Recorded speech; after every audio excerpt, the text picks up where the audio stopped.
C'est notre culte avec un premier temps de tout simplement nous recentrer sur l'essentiel. Dans la maison du Père, nous voici tous rassemblés. Avec la terre entière, nous proclamons ta bonté. Je vous invite à vous lever pour chanter.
Aux anges qui louent le Seigneur, qui adorent Dieu. Et nous voulons simplement sortir peut-être de notre église simplement locale pour savoir et pour rappeler que nous ne sommes pas seuls.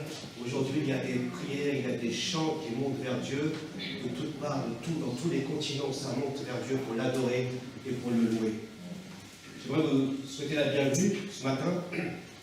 J'espère que vous allez bien et que vous soyez vraiment, encore une fois, venus non pas simplement pour recevoir, on vient pour recevoir, mais c'est dans les deux sens. On vient donner au Seigneur, on vient apporter nos louanges au Seigneur, et on sait qu'il va, lui, à son tour, nous apporter quelque chose.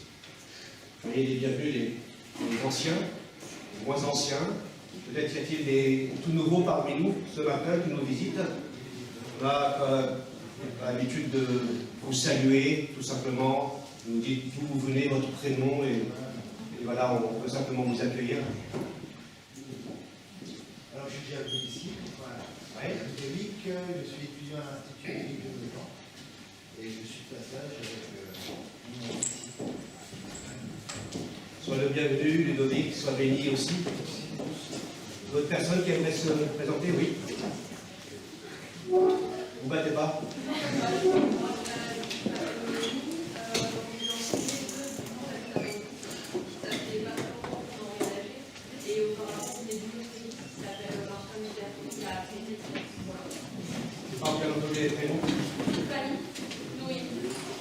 Fanny et Noémie, soyez les bienvenus, soyez bénis aussi parmi nous, et bonne installation là où vous êtes. D'autres personnes nous visitent ce matin? Oui? Bonjour.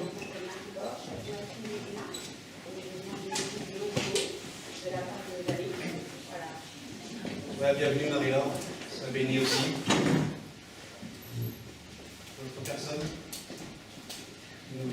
soyez les bienvenus, soyez à l'aise. On veut simplement regarder à Dieu ce matin, pour aussi nous encourager mutuellement les uns et les autres. Je vous invite à la prière. Seigneur, on te bénit, on te remercie encore pour ta présence dans nos vies, ta présence au milieu de nous ce matin. Nous savons que chaque jour est nouveau avec toi et nous voulons saisir cette nouveauté venant de ta part, Seigneur. Tu nous as tout donné en Jésus-Christ. Tu as tout accompli en Jésus-Christ. Tu as dit, Seigneur, dans ta parole, vous avez tout pleinement en lui. Et nous n'avons pas cherché ailleurs ce que nous pouvons trouver en toi. Tu es notre raison d'être. Tu es la vie, tu es le chemin et la vérité. Nous voulons ce matin, Seigneur, que tu orientes nos regards vers toi. Nous désirons, Seigneur, que tu nous décharges de tout fardeau, afin de nous laisser, Seigneur, enseigner par ton esprit. Nous voulons, Seigneur, croire que, en ta présence, Seigneur, il y a vraiment une différence qui se produit. Merci de visiter chacun de nos cœurs ce matin, de nos esprits, et que vraiment tu nous fasses du bien ce matin. Merci encore pour ce qui se fera dans les témoignages, les prières, les chants. Que tout, Seigneur, soit pour la seule gloire de ton nom. Dans le nom puissant de Jésus, nous prions. Amen. Amen. Nous allons écouter, vous pouvez vous rasseoir. Psaume 145. Je t'appellerai, ô mon Dieu, mon roi, je te bénirai jusque dans l'éternité. Tous les jours, je te bénirai, et je te louerai jusque dans l'éternité. L'Éternel est grand et très digne de louange, sa grandeur est insondable. Que chaque génération dise à celle qui la suit, combien tes œuvres sont belles. Qu'elle publie tes exploits, l'éclat de ta gloire, de ta majesté. Pour moi, je méditerai le récit de tes prodiges, qu'elle parle de ta force redoutable, et moi je proclamerai tes hauts faits. Qu'elle évoque ta grande bonté, qu'elle chante ta justice. L'Éternel est plein de grâce et de compassion, lent à la colère et riche en amour. L'Éternel est bon envers tous les hommes, plein de compassion pour toutes ses créatures. Que toutes tes œuvres te louent, Éternel, et qu'ils te bénissent, ceux qui te sont attachés. Ils diront la gloire de ton règne et proclameront ta force. Ils feront connaître aux hommes tes exploits, la gloire et la splendeur de ton règne. Ton règne s'étend sur tous les temps, et ta seigneurie dure d'âge en âge. L'Éternel est fiable dans tout ce qu'il dit. Il est plein d'amour dans tout ce qu'il fait. L'Éternel est le soutien de tous ceux qui tombent. Il relève tous ceux qui réfléchissent. Tous ceux qui fléchissent. Les regards de tous sont tournés vers toi. C'est toi qui leur donnes à chacun sa nourriture le moment venu. Tu ouvres ta main et tu combles les désirs de tout ce qui vit. L'Éternel est juste en tout ce qu'il fait. Il est plein d'amour en toutes ses œuvres. L'Éternel est proche de ceux qui l'invoquent, de tous ceux qui l'invoquent avec sincérité. Il accomplit les désirs de ceux qui le craignent. Il entend leurs cris et il les délivre. L'Éternel garde tout ce qu'il aime, mais il détruira tous les méchants. Je dirai les louanges de l'Éternel. Toute créature le bénira éternellement pour sa sainteté jusque dans l'éternité. Amen. Amen. Que chaque génération dise à celle qui la suit combien tes œuvres sont belles et qu'elle publie tes exploits. C'est ce que nous allons faire ce matin, entendre des générations qui vont témoigner de ce que Dieu a fait dans leur vie. Ça, c'est un peu le programme de ce matin. On va aussi nous rappeler que dans ce psaume, vraiment, il est vraiment souligné que Dieu règne totalement. C'est un Dieu qui est bon, c'est un Dieu qui est rempli de grâce, de compassion, lent à la colère. Le Dieu de l'Ancien Testament est le même que le Dieu du Nouveau Testament. Il n'a pas changé. Bien plus, il va jusqu'en Jésus-Christ nous rappeler l'amour infini qu'il a envers chacun d'entre nous. Que nous soyons croyants ou non, il nous aime d'un amour infini. Nos vies sont précieuses dans ça. Le psaume que nous avons lu, je souligne juste ce verset, verset 14, l'Éternel est le soutien de tous ceux qui tombent, il relève tous ceux qui fléchissent, et les regards de tous sont tournés vers toi. Il est important pour être relevé par Dieu, d'avoir les regards tournés vers lui. Et nous voulons ce matin le faire. Nous voulons, par ces chants, orienter nos regards, que notre foi soit fondée sur le Dieu vivant et vrai. Je vous invite à chanter le roi dans sa splendeur, ce Dieu qui est grand, Vous invite à vous lever.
Juste pour info, ne touchez pas les interrupteurs.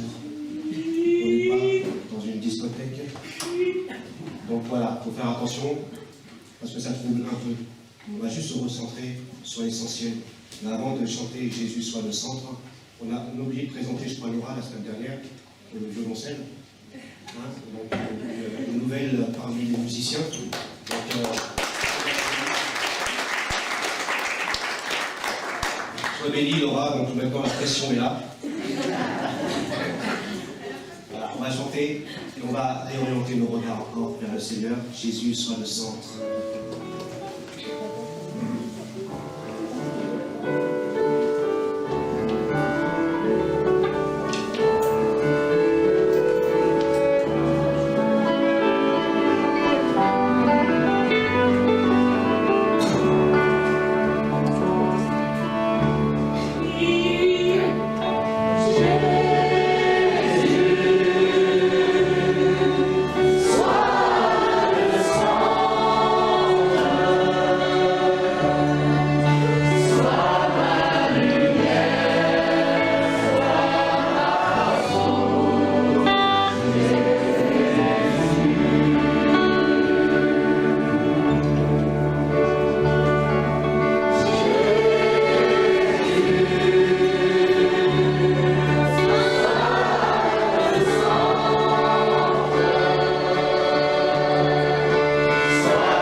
nous sommes en sa présence, nos craintes fuient, elles s'enfuient.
prévenu. Et puis notre frère Jean va se préparer pour la prédication. Pendant les deux strophes, on va passer pour les offrandes parmi nous. Et les enfants, je vais oublier, je suis désolé, vous pourriez partir. On va juste Mathieu et Naomi, c'est Mathieu et Naomi. Vous pouvez plus prier avant.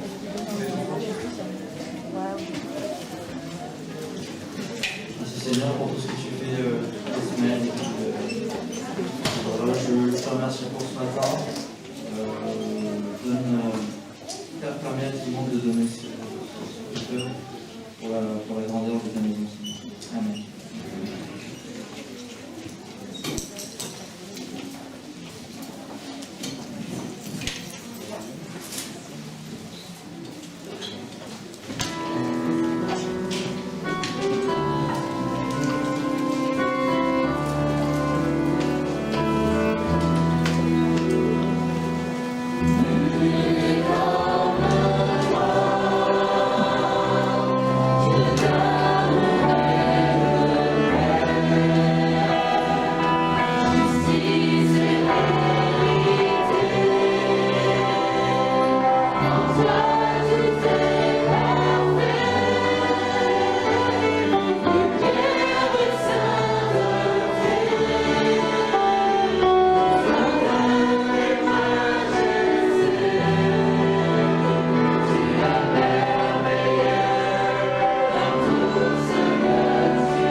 Bonjour, désolé pour ce suspense.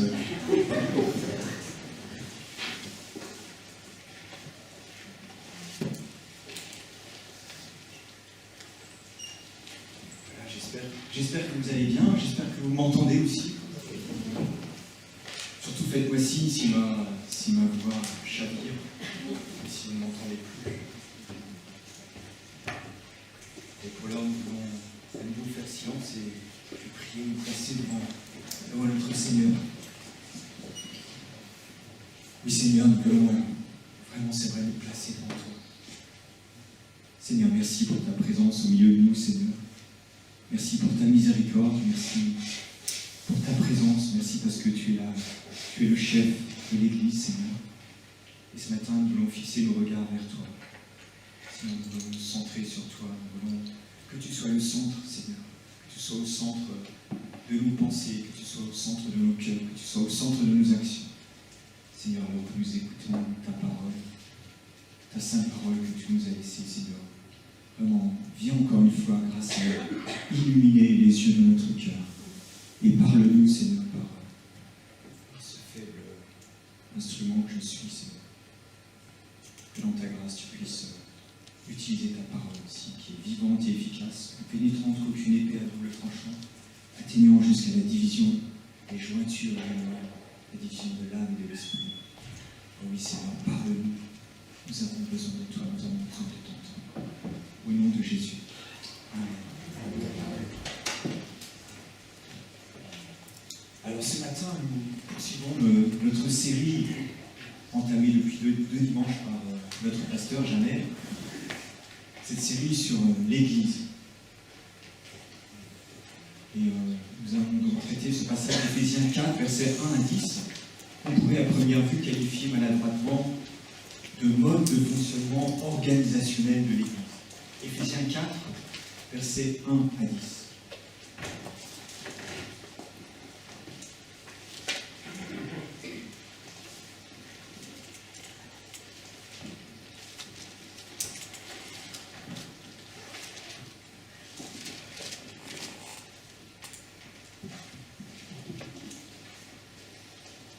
Je vous exhorte donc, moi le prisonnier dans le Seigneur, à marcher d'une manière digne de la vocation qui vous a été adressée, en toute humilité et douceur, avec patience, vous supportant les uns les autres avec charité, vous efforçant de conserver l'unité de l'esprit par le lien de la paix. Il y a un seul corps et un seul esprit, comme aussi vous avez été appelés à une seule espérance par votre vocation. Il y a un seul Seigneur, une seule foi, un seul baptême, un seul Dieu et Père de tous, qui est au-dessus de tous et parmi tous et en tous. Mais à chacun de nous, la grâce a été donnée selon la mesure du don de Christ. C'est pourquoi il est dit, étant monté en haut, il a emmené les captifs, et il a fait don des hommes, et il a fait des dons aux hommes. Or, que signifie les montées, sinon qu'il est aussi descendu dans les régions inférieures de la terre? Celui qui est descendu, c'est le même qui est monté au-dessus de tous les cieux, afin de remplir toutes choses. Jusqu'ici, le passage de la parole de Dieu ce matin, et je pense que Jamel traitera la suite dimanche prochain, à partir du verset 11. Alors voici donc les valeurs chrétiennes et les sentiments universellement reconnus qui doivent nous animer dans l'Église. Ce sont les versets 1 à 3. Nous lisons donc quelles doivent être les valeurs chrétiennes et les sentiments universellement reconnus qui doivent nous animer dans l'Église. Versets 1 à 3. La dignité, l'humilité, la douceur, la patience, se supporter les uns les autres, travailler à l'unité et à la paix. Est-ce que nous le faisons? Voilà des qualités que nous attendons tous à trouver chez les autres, au sein de nos familles, au travail, et surtout dans des lieux sanctuarisés, chez les soignants à l'hôpital, et plus encore dans l'Église. Et s'il y a vraiment un lieu où on attend voir toutes ces qualités, tous ces traits de caractère qui sont décrits ici par l'apôtre Paul, c'est bien dans l'Église. Et nous connaissons tous cette expression, c'est l'hôpital qui se fout de la charité. Ou alors, on pourrait mettre, c'est l'Église qui se moque de la charité. C'est signifier à quelqu'un qu'il a lui-même le défaut qu'il reproche à autrui. Et pour être en mesure de dénoncer les torts d'autrui, il faut soi-même être irréprochable. C'est l'hôpital qui se fout de la charité. Vous connaissez cette expression, certainement qu'on vous l'avez déjà retournée en pleine figure. Et ne pas trouver ce comportement en entrant dans l'église reviendrait un petit peu à aller dimanche matin ou un jour férié chez le meilleur boulanger d'Arpajon, au fourmi d'Arpajon, et vous vous attendez à ce qu'on vous serve une baguette bien chaude, bien croustillante, avec la meilleure farine. Je ne sais pas la classification des farines. Et voilà que la boulangère, paf, elle vous pose une baguette sous cellophane de Leclerc sur le comptoir. Nous exigeons toujours d'être bien traités quand nous entrons quelque part, n'est-ce pas? Mais sommes-nous prêts nous-mêmes à faire l'effort de bien traiter les autres? Jésus me rappelle, tout ce que vous voulez que les hommes fassent pour vous, faites-le de même pour eux. C'est la loi et les prophètes. C'est la loi et les prophètes. Alors l'épître aux Éphésiens a été écrite par Paul en prison en l'an 60. Et l'épître aux Éphésiens, c'est bien sûr de cette épître que nous venons de recevoir ces quelques versets. L'épître aux Éphésiens a été écrite par Paul en prison en 60. Comment ces recommandations que nous venons de lire et que je viens de commenter ont-elles été suivies? Pouvons-nous trouver dans l'Écriture une note de service ultérieure, un rapport de comité directeur de cette église d'Éphèse qui montrerait comment elle a évolué, et notamment dans l'application de ces recommandations que donne ici l'apôtre Paul? Il y a-t-il eu des reproches faits à cette église sur l'application de ces recommandations? Aurait-on retrouvé sur un parchemin XYZ un rapport moral de son pasteur?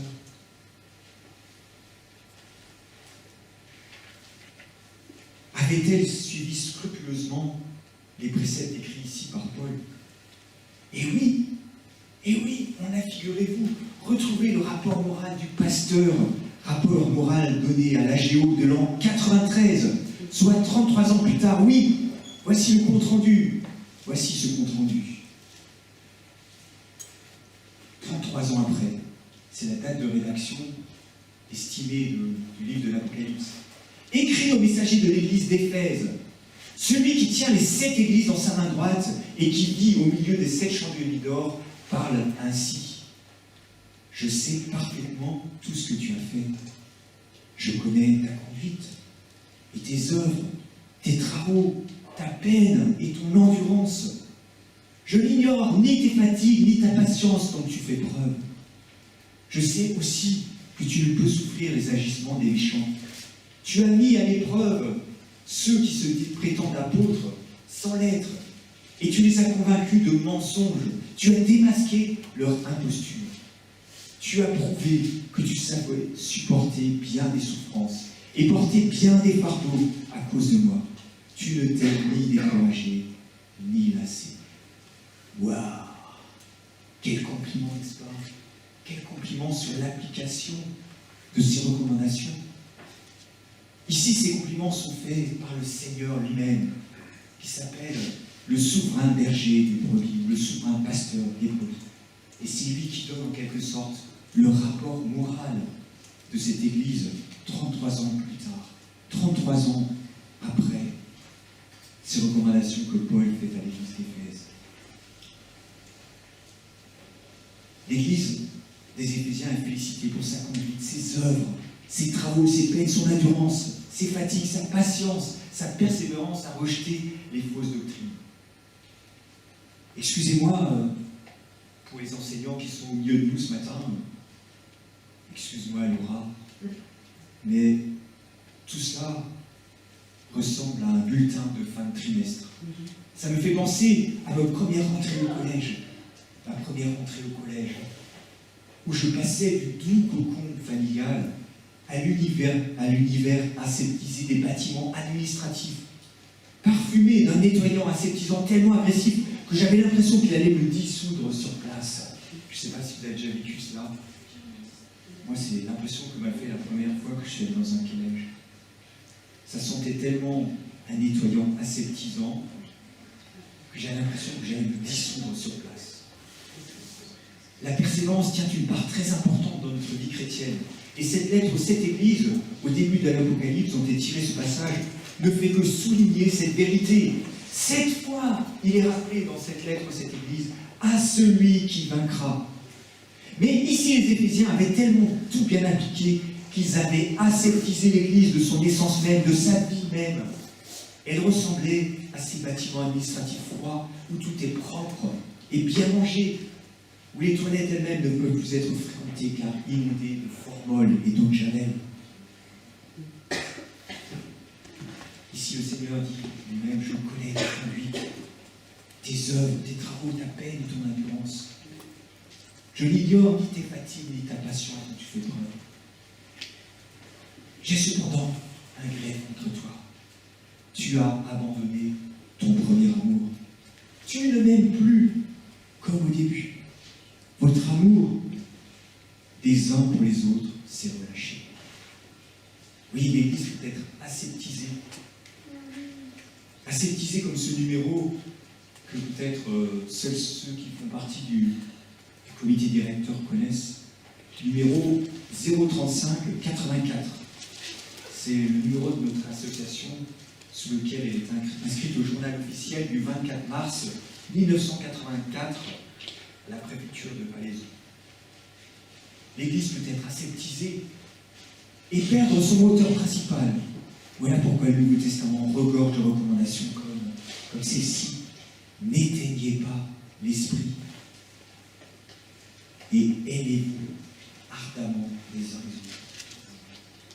Et nous pouvons aseptiser de façon humaniste les recommandations données par Paul au verset 1 à 3, en oubliant ce petit mot du verset 1. Quel était-il? Est-ce que quelqu'un l'a relevé? Je vous exhorte donc, moi, le prisonnier du Seigneur. Je vous exhorte donc. Et ce donc marque une transition dans l'Église, dans cette lettre aux Éphésiens. Une transition avec tout ce qui vient d'être dit précédemment. Et qu'a-t-il dit? Qu'a dit Paul dans les 3 premiers chapitres de l'Église aux Éphésiens?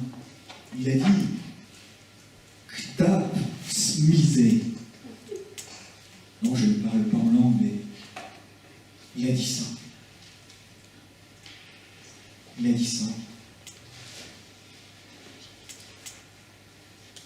On peut afficher la première diapositive. Et, je ne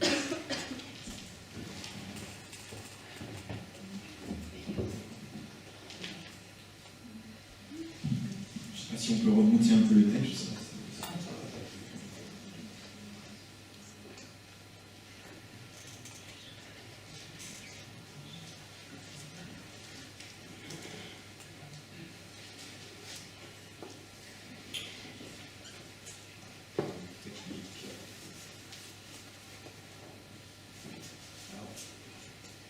Qu'est-ce que cela veut dire?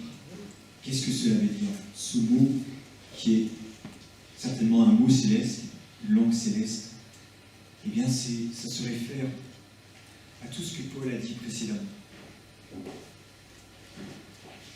Excusez-moi, j'ai un problème technique avec...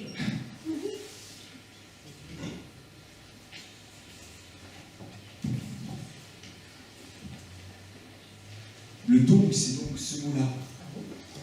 Oui. On peut passer à la diapositive suivante.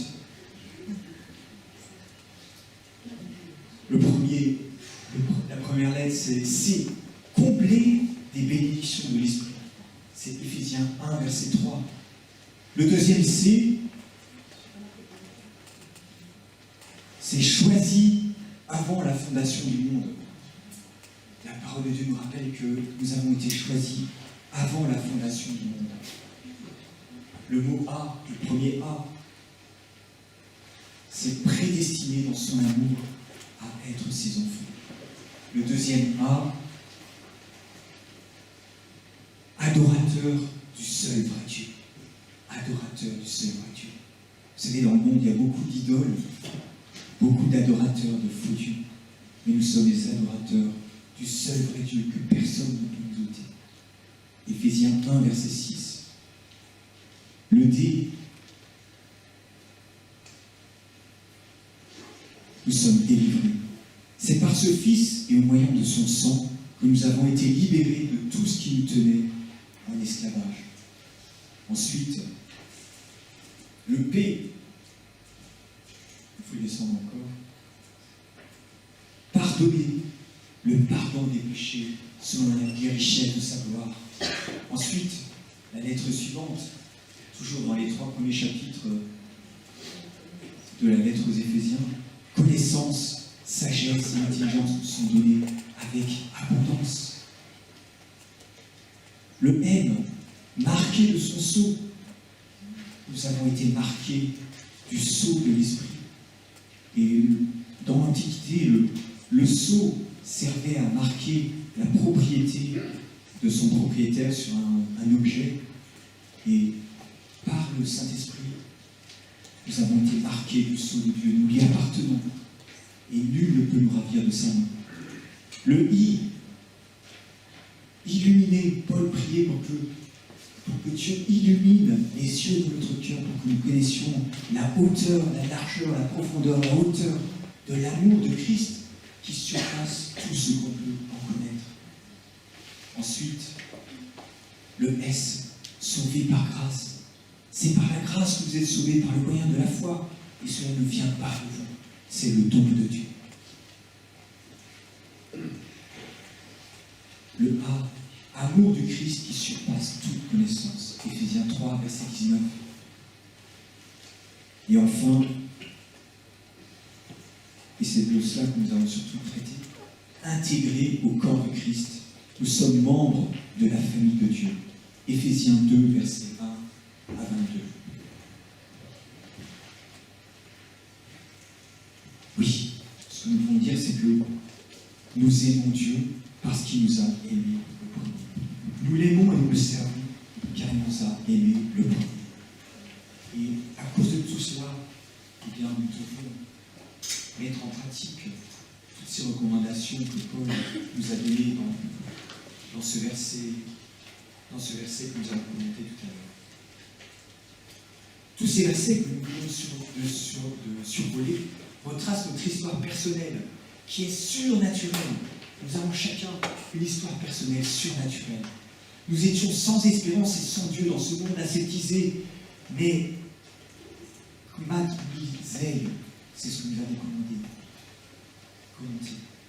Mais que nous le voulions ou non, cette histoire personnelle ne peut rester individuelle. En recevant le Christ vivant dans nos vies, nous devenons en même temps les pierres vivantes de l'édifice que Dieu construit. Dans toutes les actions merveilleuses de Dieu à notre égard que nous avons lues, nous sommes intégrés directement et automatiquement à l'édifice que Dieu construit. Tout à l'heure, le dernier I de ce mot compliqué, c'était intégrer. Éphésiens 2, versets 19 à 22. Vous n'êtes plus des étrangers ou des résidents temporaires. Vous êtes concitoyens des membres du peuple de Dieu. Vous faites partie de la famille de Dieu. Dieu vous a intégrés à l'édifice qu'il construit sur le fondement que sont les apôtres, ses prophètes, et dont Jésus-Christ lui-même est la pierre angulaire. En lui, toute la construction s'élève, bien coordonnée, afin d'être un temple saint dans le Seigneur. Et unis au Christ, vous avez été intégrés ensemble à cette construction pour former une demeure où Dieu habite par l'Esprit. Ce que nous pouvons remarquer dans ce passage, c'est que les 3 personnes de la Trinité sont à l'œuvre dans la construction. Nous retrouvons dans ces 3 versets, eh bien, Dieu qui nous intègre à l'édifice qu'il construit. Jésus-Christ lui-même, la pierre angulaire, et le Saint-Esprit, car l'Église est une demeure où Dieu habite par l'Esprit. Les 3 personnes sont à l'œuvre dans la construction, et nous sommes intégrés à cette construction, le Père, le Fils et le Saint-Esprit.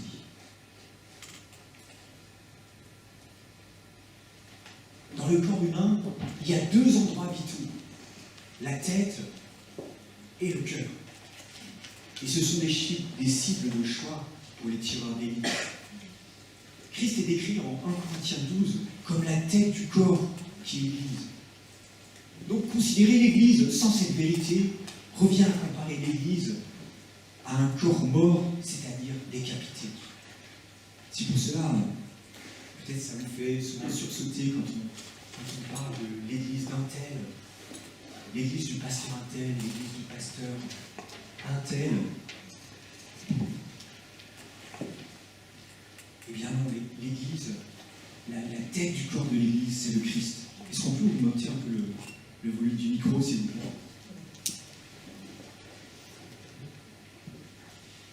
Considérer l'Église sans cette vérité revient à comparer l'Église comme un corps mort, c'est-à-dire décapité. Il y a donc la tête et le cœur qui sont deux endroits vitaux. Et l'esprit est au cœur de notre nouvelle naissance. Mais il est aussi au cœur de la naissance de l'Église en acte 2. On réduit souvent la Pentecôte aux lampes de feu qui sont descendues sur les disciples. Mais c'est ce même esprit qui fait naître cette unité extraordinaire et qui va ajouter à l'Église. Nous pouvons lire dans Acte 2, 42, les versets suivants.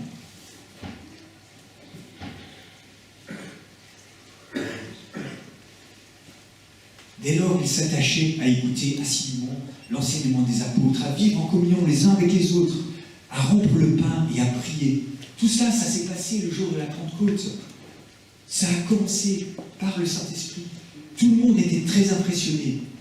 Tous les croyants vivaient unis entre eux et partageaient tout ce qu'ils possédaient. Ils vendaient leurs propriétés, leurs biens et repartissaient l'argent entre eux tous, selon les besoins de chacun. Tous les jours, d'un commun accord, ils se retrouvaient dans la cour du temple, ils rompaient le pain dans les maisons et prenaient leur repas dans la joie, avec simplicité de cœur. Ils louaient Dieu et le peuple tout entier leur était favorable. Le Seigneur ajoutait chaque jour à leur communauté ceux qu'il sauvait. C'est donc l'esprit donné à la Pentecôte qui crée l'unité dans l'Église et non les efforts humains de ceux qui la composent. L'unité est déjà donnée par le Saint-Esprit, de même qu'il est de façon surnaturelle à l'origine de notre nouvelle naissance. C'est le Saint-Esprit qui nous fait naître de nouveau, mais c'est aussi le Saint-Esprit qui a fait naître l'Église et qui a fait naître l'unité dans l'Église. Voilà pourquoi Paul dit dans notre texte de départ, « Efforcez-vous de conserver l'unité que vous donne l'Esprit dans la paix qui vous lie les uns aux autres. » L'unité est déjà présente par la présence du Saint-Esprit, mais nous pouvons œuvrer pour la conserver. Bien que cette unité soit l'œuvre de Dieu, tout fidèle peut contribuer à l'augmenter ou malheureusement à la détruire, selon qu'il agit par amour ou puis se livre à son sens charnel, à l'égoïsme, à l'orgueil par exemple. Et on peut dire que l'unité est inscrite dans l'ADN du corps vivant qu'est l'Église. L'unité est inscrite dans l'ADN du corps vivant qu'est l'Église. Vous savez qu'on peut retrouver votre ADN qui vous est propre et unique dans chaque cellule de votre corps, dans chaque appareil. Notre corps est formé de plusieurs appareils, dans chaque appareil, dans chaque cellule de chaque appareil de votre corps. On peut retrouver votre ADN qui vous est propre et unique, par exemple dans votre salive, mais on peut aussi le retrouver dans votre cœur, dans vos poumons, dans vos nerfs. Ces organes sont complètement différents les uns des autres, mais ils fonctionnent en harmonie et à la perfection dans l'unité. Ces organes sont complètement différents les uns des autres, mais ils fonctionnent en harmonie à la perfection et dans l'unité. Maintenant, et je ne le souhaite pas, et moi ce serait un vrai cauchemar pour moi, si on est obligé de vous greffer un rein, toute cette harmonie va être perturbée, car votre corps va détecter un ADN étranger à votre organisme et déclencher une série de réactions immunitaires qui vont aboutir au rejet. Et les personnes greffées doivent malheureusement prendre des immunosuppresseurs toute leur vie pour éviter ce rejet. Mais ces immunosuppresseurs ne sont pas dénués d'effets secondaires Ces immunosuppresseurs fragilisent ces personnes en les rendant moins résistantes aux infections et au cancer, par exemple. Et en voulant artificiellement maintenir l'unité de ce corps greffé, on induit des effets secondaires. Oui, tout dans la création est unité. Tout dans la création est unité. L'unité n'est pas seulement limitée à l'histoire du corps humain. L'unité est quelque chose d'universel et de cosmique. Sans elle, rien ne saurait exister. C'est Dieu lui-même qui est parfaitement triunité, qui est à l'origine de cette harmonie. Nous pouvons lire, par exemple, dans Éphésiens 1, verset 3, « Le Fils est le rayonnement de la gloire de Dieu et l'expression parfaite de son être. Il soutient toutes choses par sa parole puissante. » Sans Dieu, sans sa parole, sans l'action de cette triunité, eh bien tout volerait en éclats. Tout volerait en éclats. Quand nous pensons aux forces cosmiques qui tiennent l'univers ensemble, c'est impressionnant. Moi, je n'ai pas étudié ça, mais ça doit être impressionnant. Voici aussi ce que dit Hébreux 11.3. Par la foi, nous reconnaissons que l'univers a été harmonieusement organisé par la parole de Dieu, et qu'ainsi le monde visible tire son origine de l'invisible. L'unité existe partout. L'Écriture nous décrit aussi une parfaite harmonie, une parfaite unité entre le Père, le Fils et le Saint-Esprit, qui forment la triunité, la Trinité. Par exemple, en Jean 17, lorsque Jésus prie cette prière sacerdotale, il prie ainsi: « Je te demande qu'ils soient tous un. Comme toi, Père, tu es en moi, et comme moi, je suis en toi. Qu'ils soient un en nous, pour que le monde croie que c'est toi qui m'as envoyé. Je leur ai donné la gloire que tu m'as donnée, afin qu'ils soient un, comme toi et moi, nous sommes un. Moi en eux et toi en moi. Qu'ils soient parfaitement un, et qu'ainsi le monde puisse reconnaître que c'est toi qui m'as envoyé, et que tu les aimes comme tu m'aimes. » L'Écriture nous décrit une parfaite harmonie entre le Père, le Fils et le Saint-Esprit. Il n'est donc pas étonnant que l'unité est écrite dans l'ADN de l'Église, dont Dieu lui-même est le constructeur. Dieu lui-même est parfaitement triunité. C'est pour cela que dans les versets 4 à 6, il apparaît 7 fois l'expression « un seul ». Et je vais demander à Eleonore d'afficher la diapo numéro 15, si tu te souviens.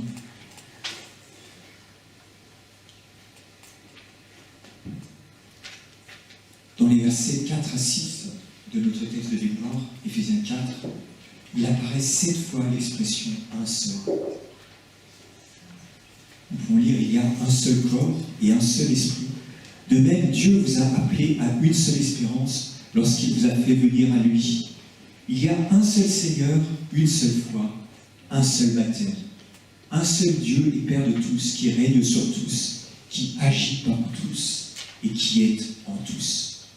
Ici, nous avons une suite d'articles de foi soulignés par ces 7, un seul. Et nous savons que le 7 dans la Bible, c'est le chiffre de la perfection. Un seul. Dieu est parfaitement unité. 7 fois, nous avons un seul.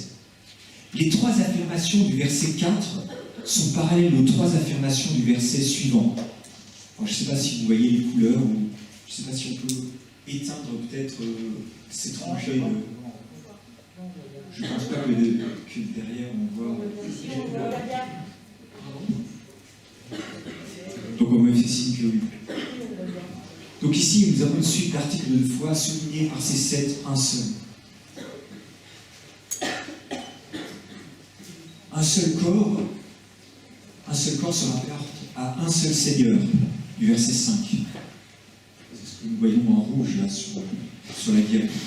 Un seul esprit se rapporte à une seule foi. Une seule espérance se rapporte à un seul baptême. Ce sont des pères. Il y a des pères. La Père, un seul corps, un seul Seigneur. La Père, un seul esprit, une seule foi. Et la Père, une seule espérance, un seul baptême. une suite d'articles de foi soulignés par ces 7, un seul. Voyons maintenant la première de ces pères. Un seul corps, un seul Seigneur. Il y a un seul corps, un seul Seigneur. Qu'est-ce que ça veut dire? Alors, ce un seul corps revient une seule fois dans le Nouveau Testament, je crois, dans la bouche de Paul, lorsqu'il décrit la scène, non pas en 1 Corinthiens 11, mais en 1 Corinthiens 10. Paul nous dit ceci en 1 Corinthiens 10, versets 16 et 17. « La coupe de reconnaissance par laquelle nous remercions Dieu ne signifie-t-elle pas que nous sommes au bénéfice du sacrifice du Christ qui a versé son sang pour nous? Et le pain que nous rompons ne signifie-t-il pas que nous sommes au bénéfice du corps de Christ offert pour nous? Comme il n'y a qu'un seul pain, nous tous aussi, malgré notre grand nombre, nous ne formons qu'un seul corps, puisque nous partageons entre tous ce pain unique. » Un seul Seigneur, un seul corps. Cela reviendrait-il à dire qu'en dehors de l'Église du Dieu vivant, qui est le corps du Seigneur, c'est impressionnant de savoir que nous sommes le corps du Seigneur. En dehors de l'Église qui est le corps du Seigneur, pourrait-il y avoir une communion plus profonde avec le seul vrai Dieu? Est-ce qu'on peut dire qu'en dehors de l'Église qui est le corps du Seigneur, il ne peut y avoir une communion plus profonde avec le seul vrai Dieu? Puisque l'Église est le corps du Seigneur, il y a un seul corps. L'Église est le temple du Saint-Esprit, tout comme le croyant. Individuellement, nous sommes le temple du Saint-Esprit. Mais il nous est rappelé que l'Église est le temple du Saint-Esprit. Et il y a une bénédiction particulière lorsque nous sommes réunis. Le partage du repas du Seigneur n'est-il pas aussi un moyen de communion et de rapprochement avec lui? C'est un moment très solennel et très intime, mais qui peut être sali par une conduite indigne. Et en 1 Corinthiens 11, Paul condamne l'attitude indigne des Corinthiens pendant le repas du Seigneur. Que se passait-il dans cette église? Eh bien, ils ne s'attendaient pas les uns les autres pour prendre la scène. Ceux qui avaient amené beaucoup ne le partageaient pas avec les autres et ils se dépêchaient de manger avant que les autres arrivent. Certains même, nous dit l'apôtre Paul, étaient ivres. Ce moment très solennel et intime peut être sali par une conduite indigne. Dans l'Ancien Testament, seul le souverain sacrificateur pouvait pénétrer une seule fois par an dans le lieu le plus reculé du temple, le lieu très saint. Or nous savons, oui, comme j'ai dit tout à l'heure, que l'Église est devenue le temple de Dieu. Et nous pouvons dire ainsi avec le psalmiste: « J'ai présenté à l'Éternel un seul souhait, mais qui me tient vraiment à cœur. Je voudrais habiter dans la maison de l'Éternel tous les jours de ma vie, afin d'admirer l'Éternel dans sa beauté et de chercher à le connaître dans sa demeure. Car il me cache sous sa tente dans les jours du malheur. Au secret de son tabernacle, il me tient abrité. Sur un rocher, il me met hors d'atteinte. » Oui, cette communion de ce corps peut être entachée par des conduites coupables, nous le verrons plus tard. La seconde paire qui nous est décrite dans ces versets 4, 5, 6, c'est un seul esprit, une seule foi. Un seul esprit suscite une seule foi en appelant les hommes à reconnaître Jésus comme le Seigneur. Paul dit en 1 Corinthiens 12, verset 3, « Personne ne peut affirmer Jésus est Seigneur s'il n'y est pas conduit par l'Esprit Saint. » Cette expression « une seule foi » nous rappelle aussi cette affirmation de Jude qui nous dit que la foi a été transmise aux saints une fois pour toutes. Nous rappelons ainsi que nous n'avons pas de révélation doctrinale supplémentaire à attendre. Le bon dépôt de la foi a été transmis une fois pour toutes à l'Église. Tout le conseil de Dieu a été confié, a été donné dans l'Écriture. Si la paire précédente, un seul corps, un seul Seigneur, laissait entendre que l'unité de l'Église pouvait être menacée par des comportements en rejetant le... Pour s'y être attachés, plusieurs se sont égarés très loin de la foi. Là, il y a eu une tentative de greffe de choses étrangères à la foi dans l'Église.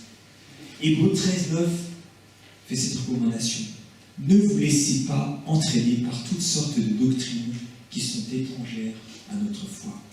Ne vous laissez pas entraîner par toutes sortes de doctrines qui sont étrangères à notre foi. La dernière paire, une seule espérance, amène à un seul baptême. Une seule espérance amène le croyant à répondre par le seul baptême, l'identification à la mort et à la résurrection de Jésus-Christ qui nous amène au baptême dans le Saint-Esprit. Comment définir cette seule espérance que nous avons? Pouvons-nous encore entendre clairement aujourd'hui le message de l'Évangile? Qu'est-ce que l'Évangile? C'était le thème d'un message. Comment résumer l'espérance que nous avons? Quel est notre credo? Quelle est notre confession de foi? Celle qui va nous amener au but. Et le but, souvent on l'oublie, avec toutes ces choses qu'on peut entendre sur Internet. Jésus nous rappelle quel est le but. La vie éternelle consiste à te connaître. C'est Jean 17 qui dit cela. La vie éternelle consiste à te connaître, toi le Dieu unique et véritable, et celui que tu as envoyé, Jésus-Christ. Et les dons ont été donnés dans l'Église pour parvenir à ce but. L'unité dans la diversité. Je ne sais pas si vous êtes déjà amusé à regarder un flocon de neige au microscope. C'est vraiment quelque chose d'extraordinaire. C'est extraordinaire de regarder un flocon de neige au microscope. C'est beau, c'est... Mais si nous étions tous un flocon de neige, eh bien nous serions au pôle Nord. Un grain de sable, c'est quelque chose de beau à regarder au microscope. Mais si nous étions tous un grain de sable, ce serait le désert. Et dans les versets suivants de notre texte, Paul parle de l'unité dans la diversité. Heureusement, tout le monde n'est pas un flocon de neige ou un grain de sable. Il y a unité dans la diversité. Et Jeannette traitera la prochaine fois des ministères vraiment particuliers qui ont été donnés dans l'Église, qui ont pour but d'éviter les comportements charnels qui peuvent déstabiliser l'Église. C'est ce que nous avons lu au sujet du repas du Seigneur. Par exemple, le ministère de pasteur, de berger. Et Paul avait semble-t-il beaucoup tous ces ministères qui sont décrits là. Par exemple, on sent son cœur de berger dans ce verset où il dit « Il en est beaucoup qui vivent en ennemis de la croix de Christ. Je vous en ai souvent parlé, je vous le dis une fois de plus en pleurant. » Et le berger, parfois, doit pleurer. Il y a aussi le ministère d'enseignants et de docteurs qui sont là pour contrer la grève de fausses doctrines. Voilà, c'est ce que je voulais partager avec vous. Mon message se termine un petit peu en queue de poisson, mais je vais terminer. Il est encore tout chaud, comme la baguette du boulanger dont je parlais. Voilà, je laisse la place à Jeanne.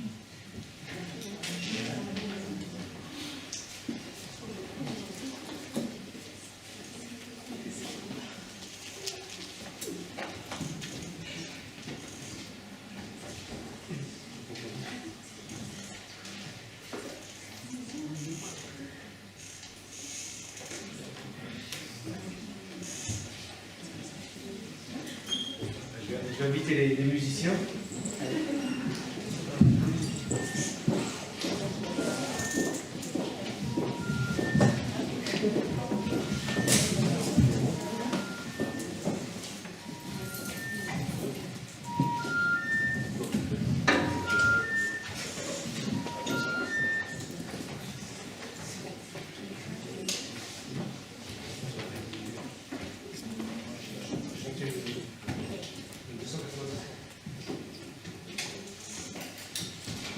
Merci Jean pour ce texte-là. Avant de chanter quelques annonces, mercredi prochain, nous nous retrouvons ici à 19h30 pour une étude biblique et un temps de communion fraternelle et de prière. Donc sentez-vous libre de venir partager la parole. Nous avons aussi reçu une carte de Nour Verkiani, qui a des problèmes de santé, qui ne peut pas toujours être avec nous, qui ne peut pas être avec nous. Elle nous dit ceci: recevez nos meilleurs vœux de bonnes et heureuses années 2022, que Dieu vous bénisse. Transmettez nos vœux et prières à notre Église, Nour et Serge. Donc, pensez à Nour pour son état de santé aussi, ainsi que son mari Serge. Donc, je ne sais pas si elle est connectée. On pense à toi, Nour, et on prie pour toi. Je vous invite à vous lever.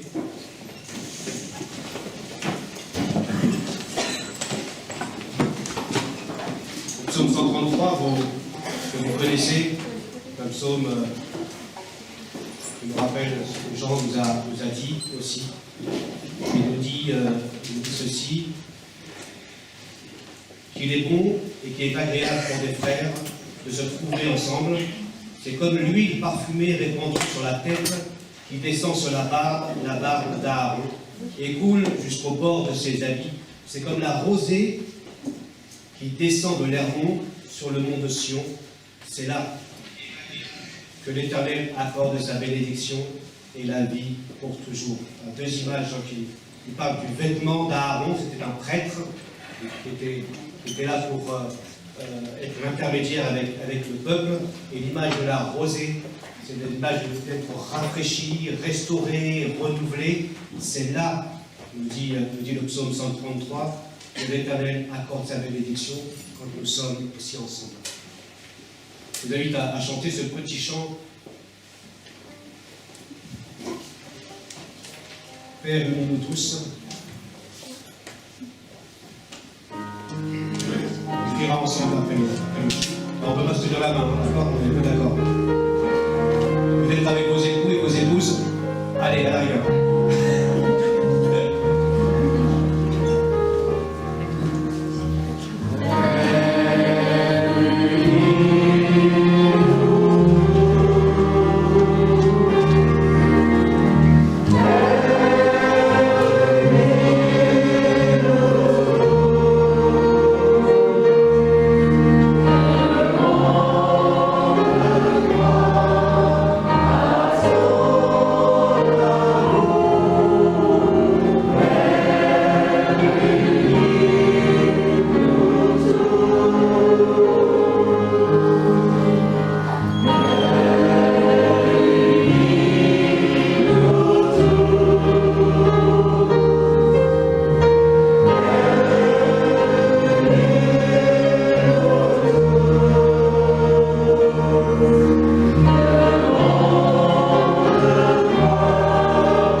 Notre prière, Seigneur, que tu viennes en effet consolider, unir, Seigneur, ce que tu as déjà uni par ton esprit.